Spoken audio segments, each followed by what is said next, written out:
Hi, and welcome to the demonstration sites at the University of Washington Herring Center for Inclusive Education. I'm joined today with our special guests from Lowell Elementary from Seattle Public Schools.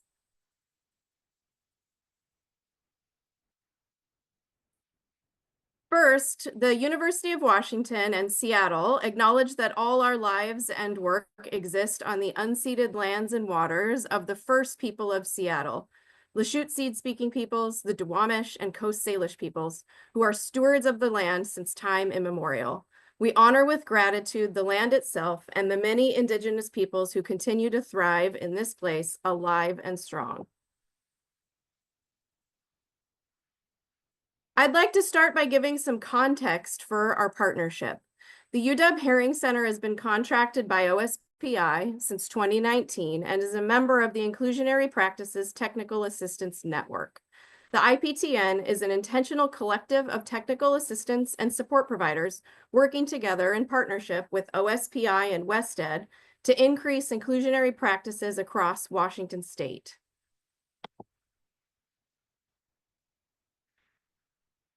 The aim statement and focus of the IPTN first acknowledges that systems change occurs incrementally over time, and that systems change can feel not fast enough with the urgency to ensure inclusive school experiences for all students, especially students farthest from educational justice. And while many students with disabilities have benefited from Washington's increased investment in inclusionary practices, state data show that some student groups are still disproportionately excluded from general education. Specifically, two groups of students that continue to be systematically excluded are students with intellectual and developmental disabilities and Black students eligible for special education services. The IPTN is committed to addressing these inequities by explicitly targeting systems and practices that limit choice and opportunity for these student groups with foci in early learning contexts, supporting inclusive practices, and reducing restraint and eliminating isolation. The demonstration sites at the UW Herring Center for Inclusion continue to focus on highlighting inclusionary practices through partnerships with districts and featured schools that have graciously allowed to share their journeys and invite visitors for transformational visit experiences. All of our demonstration site partners feature inclusionary practices, and we have two categories of demo sites. The first is the continuation of the inclusionary practices, or IP demo sites. We have 11 sites across 10 districts, excuse me. And in the spring of 2024, we're pleased to welcome 6 new districts and 10 more sites, highlighting practices to reduce restraint and eliminate isolation, or RREI demo sites. And as we begin, we want to emphasize that each demonstration site is on their own journey.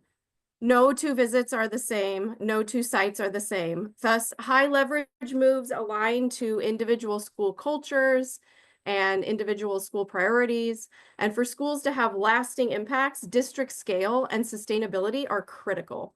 So in today's presentation, we'll first get to hear about the efforts that Seattle has made, specifically through the story of Lowell Elementary. I want to now introduce Jess LaChapelle, excuse me, from Lowell Elementary to introduce their team and start us off. Hi, my name is Jess LaChapelle, and I'm a member of our Inclusionary Practices team here at Lowell. I'm also a kindergarten teacher. Today, I'd like to introduce some of our speakers. We're going to start with our principal, Chelsea Jajic, Sarah Jo Petrashevsky, our Inclusive Practices team facilitator, Karen Giroux, who's an academic interventionist, David Betz-Zoll, special education instructional assistant, and Ava Gallion, special education teacher. Today, I'd like to provide you with an overview of our school. Lowell is a very unique and individual place. As you can see, our current enrollment ranges from between 390 to 410 students due to the ever-changing demographics that can fluctuate. We are a Title I school and a Seattle DEEL levy school. Part of our student population is that 78% of our students are considered students of color furthest from educational justice. and 40% of our student population is served by the multilingual department. 28% of our student body also experiences homelessness or housing insecurity and receives support from MKV or McKinney-Vento, which allows them to receive education at their home school. In addition, 20% of our students are served by special education and have individualized education plans. Some of our top languages this year are Spanish, Portuguese, French, Mandarin, Vietnamese, and Taoiseanese. At Lowell, we have many different program models to serve our special education students. We have a 1.0 or full-time resource program. Many of you are familiar with this model. Students receive most of their services in the general education setting and may receive some support for either behavioral or academic supports. We also have 2 focus programs. Our focus programs include students who typically will have IEPs that have in the past been written as 30 to 60% of their time in the general education setting. These students may have moderate support needs, either academically or behaviorally, and they would require additional supports to generally be accessing the general education setting. We also have 2 distinct classrooms. These students have more moderate to extensive support needs. They would typically have IEPs that have been written in the past to include 0 to 39% of their time in the general education setting. They usually require more extensive supports. And we also have a 1.0 medically fragile classroom. These students have significant medical concerns. They may be wheelchair users, or they may have feeding tubes, or they may have chronic health conditions. And we also have several preschool programs. We have a developmental preschool with students who have IEPs. We also have a medically fragile program for students who also have health conditions. We have PCIS, Preschool Continuum of Intensive Services. This is a model where students receive 2 additional hours of support a day to help them access their general education classrooms with targeted interventions. These programs have typically served autistic students, and we also have a Head Start program.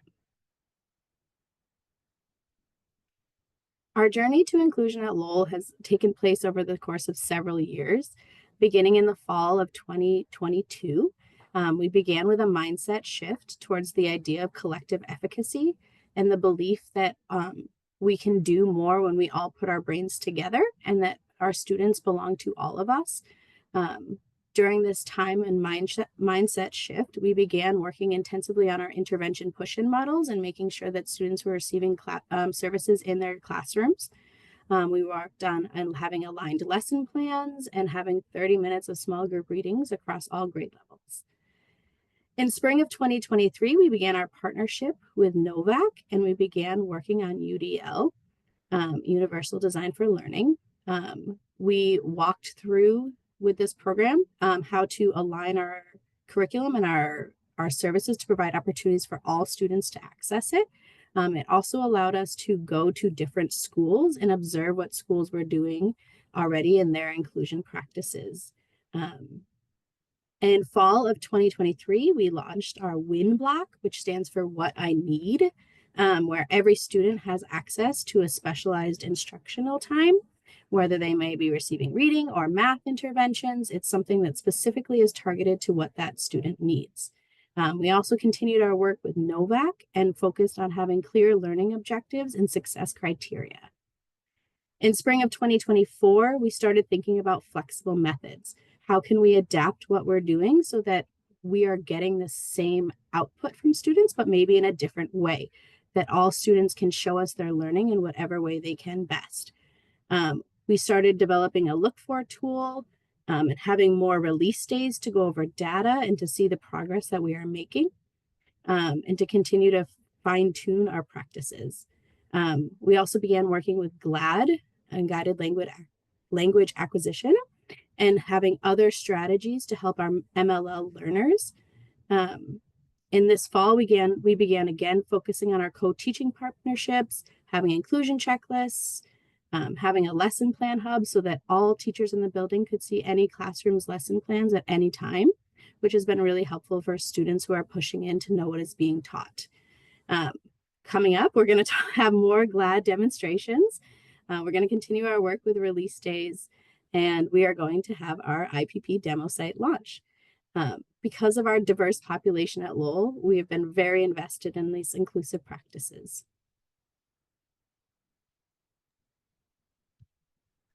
As we have been on this journey the last several years together as a building and as an inclusive practices team, I want to really highlight this one document, which is the Lowell Instructional Vision document. We have two versions of this. We have the document that you're seeing on the screen right now, but this aligns really closely to an actual work plan. So these are not just a document or an instructional vision that we file away and complete. This instructional vision guides our work at Lowell in all the ways. It's a living, breathing document that we come back to time and time again to think about what is our theory of action, what are those 4 primary levers that we're going to use to get to our outcome that we desire, and then how do we do that really practically speaking through our PLCs, the Danielson framework, our release days, our learning walks, our data tracking systems. And we use this, I'm also the levy coordinator. So all of our levy goals and our levy interventions align with our instructional vision document. The BLT, our building leadership team, uses this as they're thinking about professional development, budget decisions. And then we use this as intervention teams, as classroom teaching teams, as co-teaching partnerships, to think about how do we design instruction and how do we design systems to support that instruction for all students. And when we think about the foundation of our work at Lowell, this instructional vision document comes into play.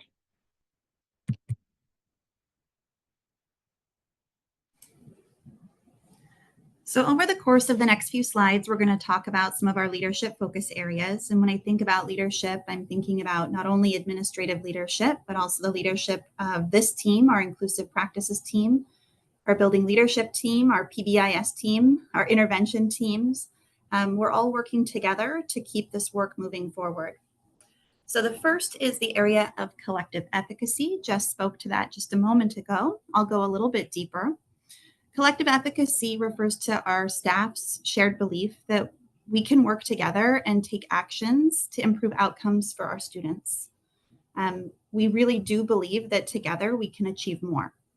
And this is evidenced in strong PLCs, our co-teaching partnerships, and some really amazing community partnerships that you're going to hear more about later. The Lowell staff has really strong social cohesion and has always shown that they're willing to help one another and continue learning and growing together. As you can see on this slide, this is also evidenced in consistently improved staff climate surveys. The staff at Lowell do have trusting relationships, feel connected to the school community. And between spring of last year and fall of this year, there was a 15-point increase in our staff climate survey, demonstrating that we have a shared agreement that we operate from a space of collective vision, which is really exciting. John Hattie's research shows that when teams of educators like ours believe that they can make a difference, they will.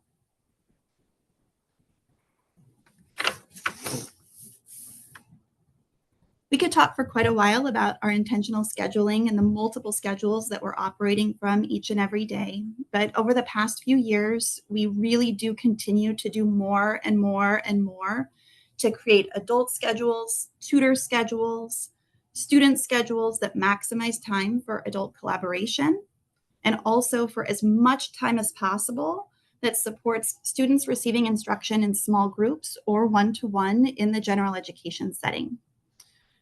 With a really well-designed schedule, we were able to carve out now, as Jess said, 2 different 30-minute small group blocks for all of our grade levels, one that's exclusively for small group reading, and one for WIN, What I Need time.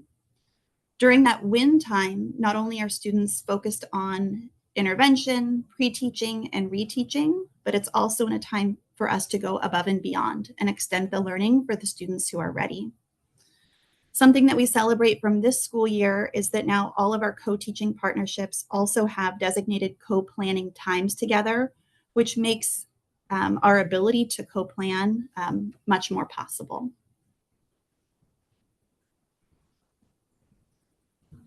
When we think about multi-tiered systems of support, the foundation of everything is strong Tier 1 instruction.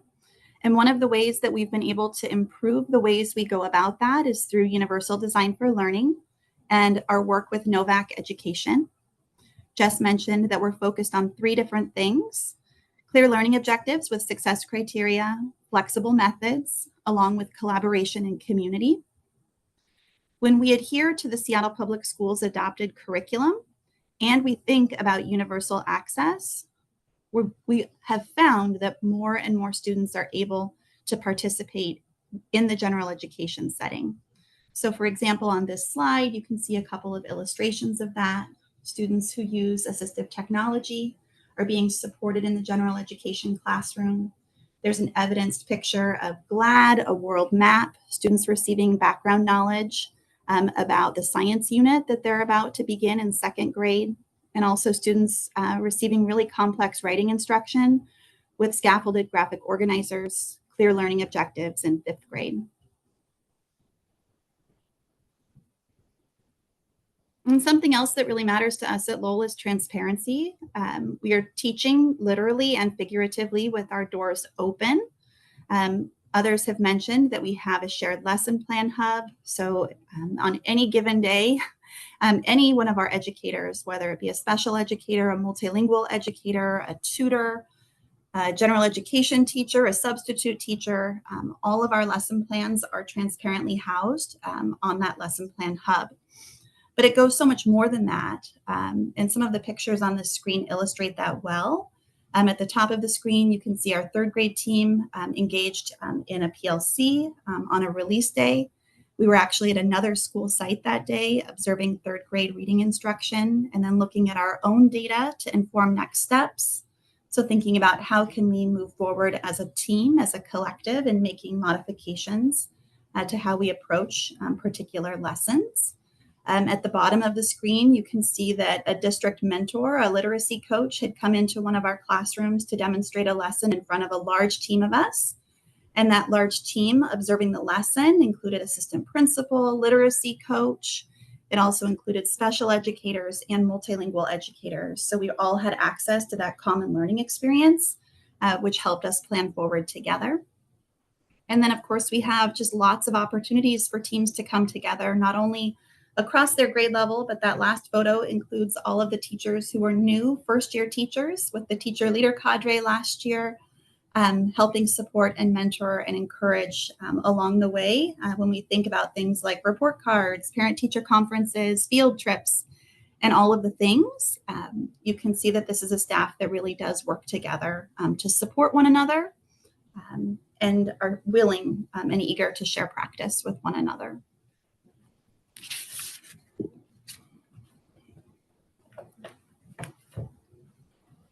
I mentioned earlier that we have our 3 UDL focus areas. There's a couple of pictures here on the slide that illustrate what that might look like in a classroom.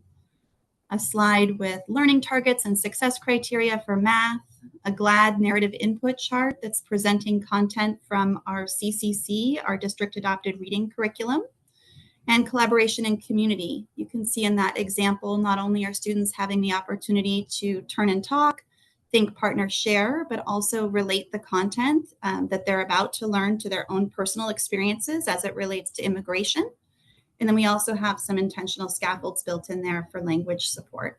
These are just some examples of the work that we're doing. A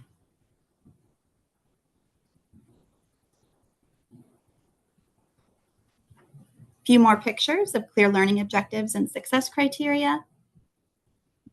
And Ava is going to talk about what this looks like for her as a special education teacher. I'm going to talk about how flexible method shows up, and then Karen is going to be talking about our community portions. As a special education teacher, I have common learning objectives with my general education partners, and that makes it so that my students, although we may have different ways of accessing grade level content, we're still actively working towards the same learning objectives. And we also are required to have clear success criteria as part of our lesson plans, which makes it a lot easier for us to make sure that all of our students are meeting the learning target. And that's just part of our universal expectation for special education teachers, interventionists, as well as, of course, our general education teachers.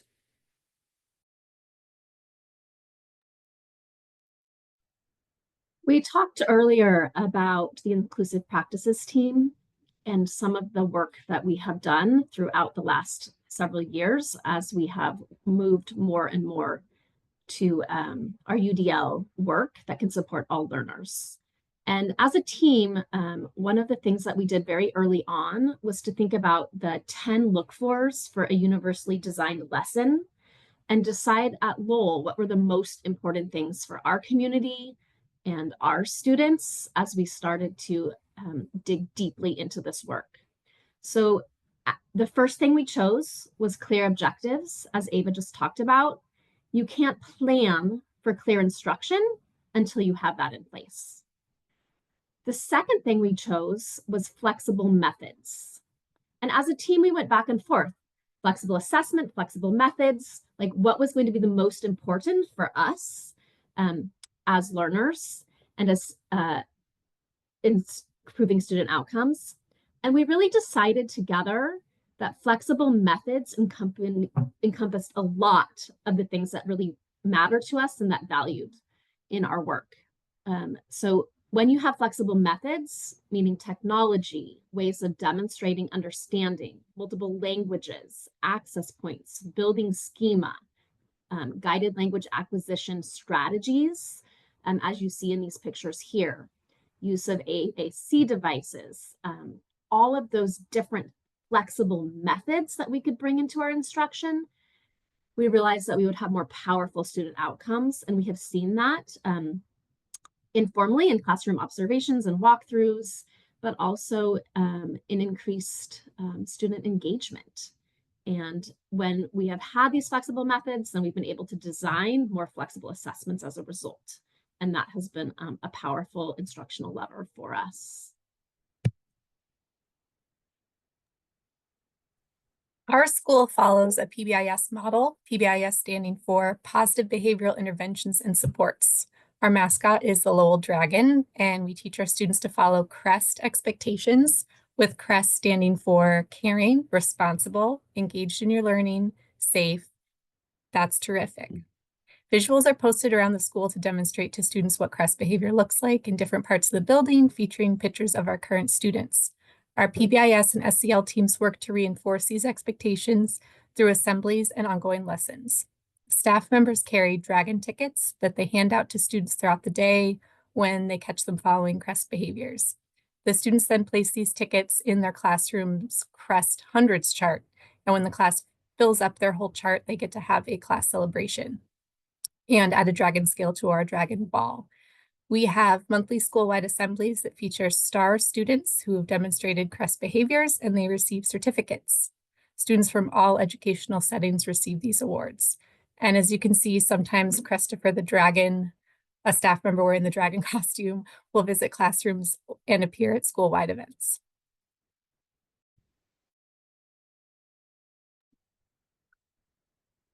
When we think about the complexities of our school, when we consider the high level of need of our individual students and our families and the communities that we serve, we have time and time returned to the fact that we could not do this work without amazing community partners. We are so fortunate to have a school-based health clinic at our school through a partnership with the Odessa Brown Seattle Children's Hospital. We have a family resource center at our school that includes basic needs, individual shopping, culturally responsive food, fresh fruits, vegetables, frozen items, as well as basic needs like laundry soap, diapers, paper towels. Through the Urban League partnership, we have many Seattle teacher residents. One of the things that you have heard alluded to is the fact that we have 10 TIPS tutors.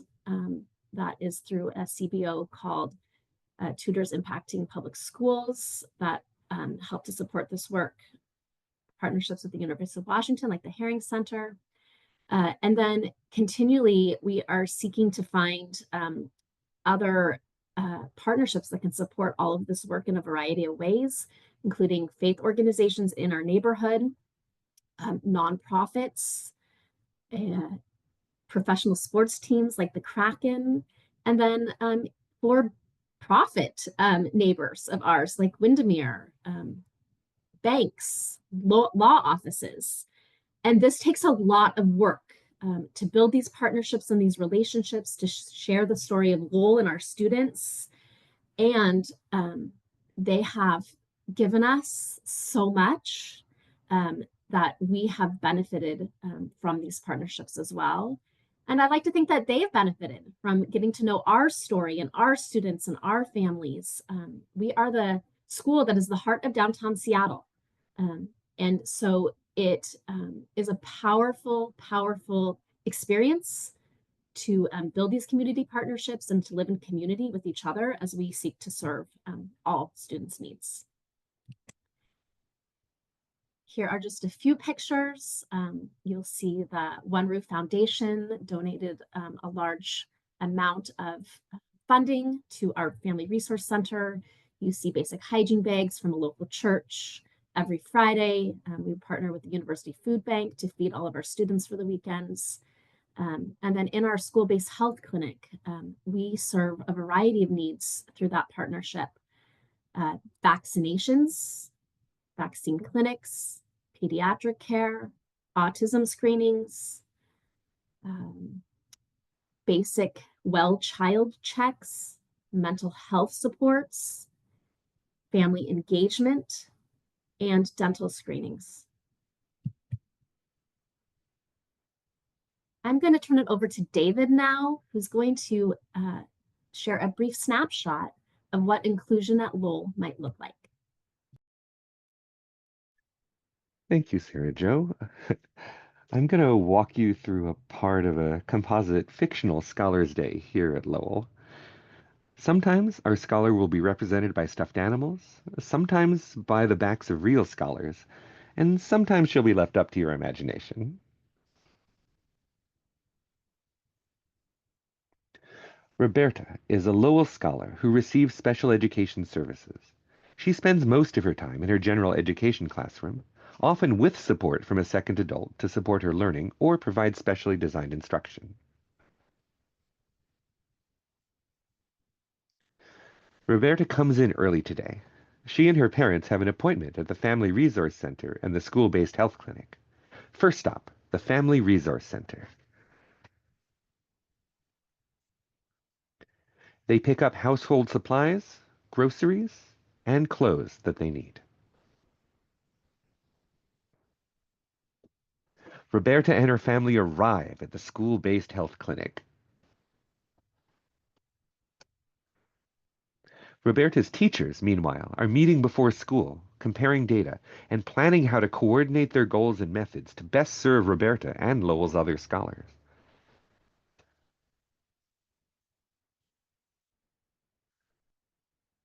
Roberta has her appointment in the clinic. The caring staff help her to feel comfortable and listen to her and her family's needs. She's able to receive her needed immunizations on site. On the way out, Lowella, the clinic dragon mascot, gives Roberta some reminders about toothbrushing. Roberta's appointments have run a little long, so the office staff signs her in for the day and makes sure to provide her with a few healthy snacks, since she didn't want to go to breakfast and risk being late for class.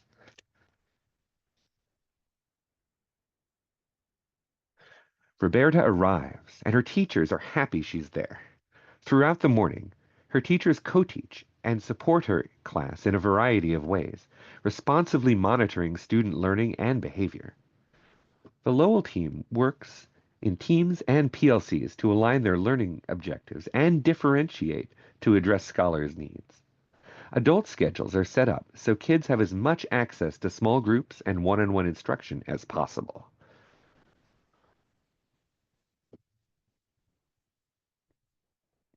These teaching teams compare the data they've collected. They use this data to track scholars' progress and design the next sequence of lessons.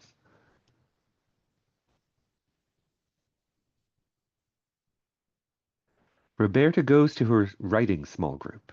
Her teacher started with clear objectives as part of Universal Design for Learning.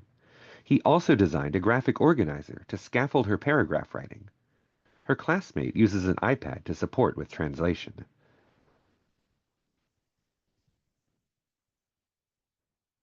It's time for music.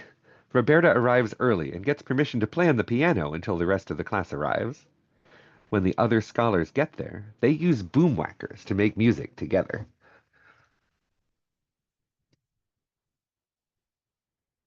Unfortunately, it's a loud day in music class. Roberta's classmates are having a great time, but she starts to get overwhelmed by the noise and activity. She checks in with the teacher and goes over to the break desk, puts on ear protectors, and accesses fidget toys to re-regulate herself.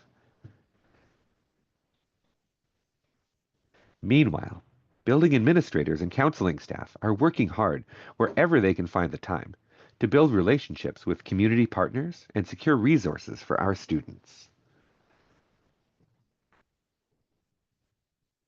At recess, Roberta says hi to one of her friends who uses mobility aids.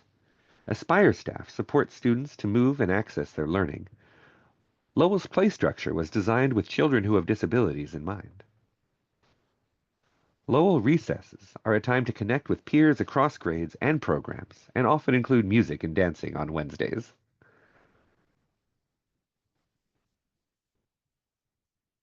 After recess and lunch, Roberta works in a small group with her teacher, while her classmates work with a reading interventionist. Differentiated instruction means everyone has the appropriate work to challenge and engage them. At Lowell, we use a flexible staffing model where students are served by multiple adults across programs and roles throughout their day.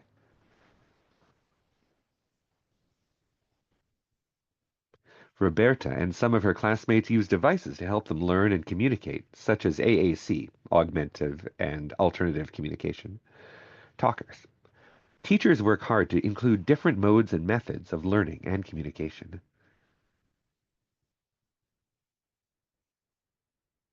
Flexible methods, used with aligned grade-level learning objectives across content areas, give every scholar pathways to success.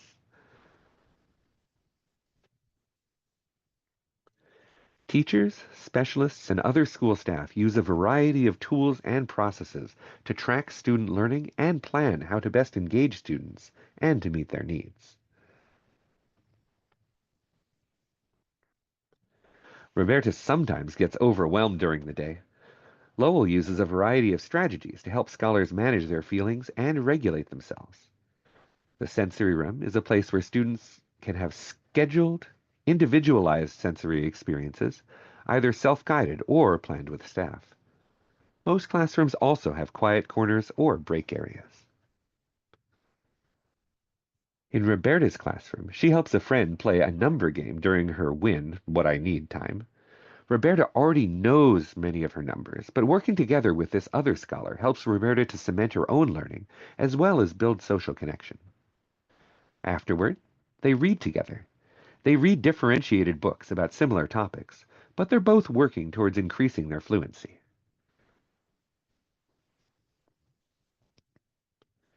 This afternoon, Roberta attends the monthly PBIS assembly. It is designed to help scholars keep expectations in mind, with an eye towards unity, joy, and celebrating our successes. Roberta gets to participate in a Lego building match with her teacher. They aren't the fastest, but she has a great time, and she and her classmates talk about it for the rest of the day.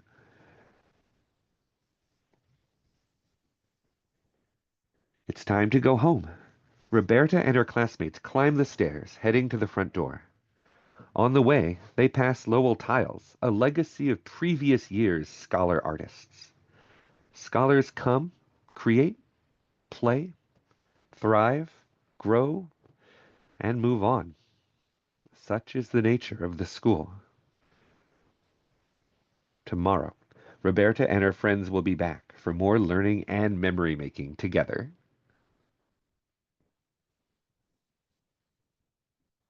But first, it's Friday, so Roberta picks up a food bag on the way to her bus. Supports like this ensure that any scholar who struggles with food insecurity will have food to enjoy over the weekend. The food bags are provided by a local food bank and are available for every student who wants one. After school, Roberta's educators and administrators meet to discuss how to connect families with school resources, attend PD, and plan lessons and coordinate together in service of Roberta and her classmates.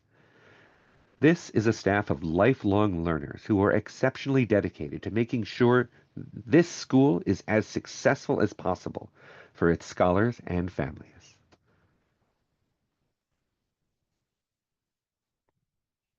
Thank you for coming on this journey through Lowell with Roberta and us. We're proud of what we have accomplished, and we hope that you've enjoyed getting to know us and the work we do. As we wrap up this presentation today, I want to hear from each of the educators on this team. Just a quick celebration and what we're learning as an inclusive practices school. I'll start with Jess. Thank you. I think my celebration is just getting to see the benefit that this work has had on both the special education students and the gen ed students who've come into my classroom. Students are spending more time than ever with my students, and it's really helping to build a community. And as an educator, like the work that we're doing is helping me to push my practice, thinking about how to serve IEP goals in the classroom and to change my practices around that has really helped me make my practice more accessible for all of my students.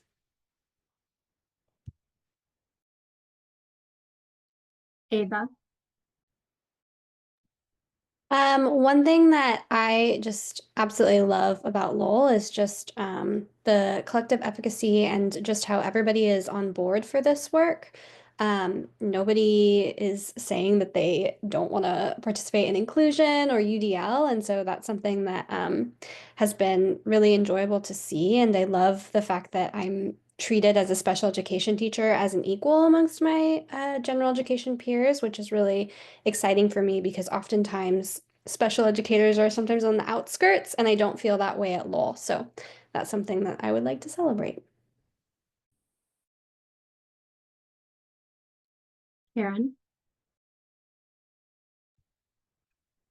My celebration is just witnessing what we're doing at Lowell and feeling proud of it. And I'm a parent of a 4-year-old non-speaking autistic child. And the things that we do at Lowell make me excited that that's the educational future he could have. And Lowell is my first choice for him to attend in the fall in kindergarten. So I'm very proud of what we do at Lowell and believe in it. David. I really love how my my special ed students are received and welcomed by their peers and the teachers in every class they've gone into.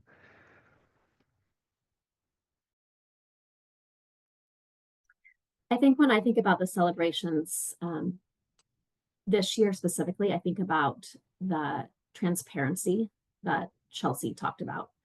I think about colleagues in other places and districts that do not know what their gen ed teachers are teaching or their special ed teachers are teaching. And I think about how we can share what we're doing both on paper and in person through release days and observations, using walkthrough tools, looking at shared lesson plans and co-teaching plans. And that has just really changed my practice as an interventionist, but also it has allowed all of us together to support students in really new and exciting ways. And as Rebecca referred to earlier, we still have so much learning and growing to do, and so many wonderful things ahead. So I'm going to pass it back to Chelsea as she wraps us up today. I recently read an article about inclusion, and it called out that when adults are separate, kids are often separate. And so I just want to amplify the celebrations that many of our staff have already named. This work is just so much more fun, so much more meaningful, more cohesive when we as adults work together. And there's no owner's manual for the path that we've been on, but it's been really exciting to co-design and reflect and plan forward together. So I'm just really proud of our Lowell team. I'm proud of our students. And I look forward to meeting many folks when you come to visit. So my contact information is on this slide. And I think that Rebecca has a few final slides to wrap us up here for the day. Wow, a huge thank you to all of the folks who are here today and to everybody behind the Lowell staff and team for all of the incredible work that you're doing to support and serve the students and families in your community. And for that creative storytelling, giving us a snapshot into a day in the life at Lowell really helped make your story come even that much more alive. So thank you. On the next slide, you can find the links to learn more about Lowell and also their page on the IPP demo sites. There you can request a visit to Lowell and any of the other demo sites, find resources, artifacts, tip sheets for Lowell and the work that they shared here with us today. So thanks again so much, and we look forward to seeing you at a visit soon. Take care.